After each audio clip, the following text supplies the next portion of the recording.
সম্ভব না না? হ্যাঁ, প্রয়োজনে আমি মানুষ ভাড়া করে আনবো তোমার গোসল করানোর জন্য, তারপরে তোমার আজকেই গোসল করানো লাগবে। আমি একটা জিনিস বুঝি না, আমি কি বাচ্চা? হ্যাঁ, আমি কি ছোট বাচ্চা? বাচ্চা মতো দইটা বইটা একবারে আমার গোসল করাইবা আর আমি মাইনা নিমু? হ্যাঁ, এটা তুমি ভাবতেছো কেমন করে? ওফ রে, ইচ্ছা করতেছে নিজের মাথা খান বাঁশ দিয়ে নিজে বাড়ি দিয়ে দুই ভাগ করে ফেলাই।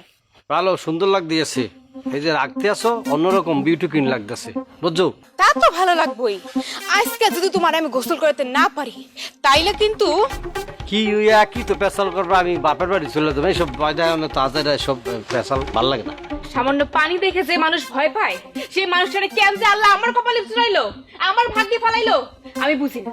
আল্লাহর কাছে দুই হাত তুলে ফরিয়াদ করি, এরকম মানুষ, এরকম ভীতু মানুষ যেন আর কোনো মায়ের কপালে না চড়ে। সব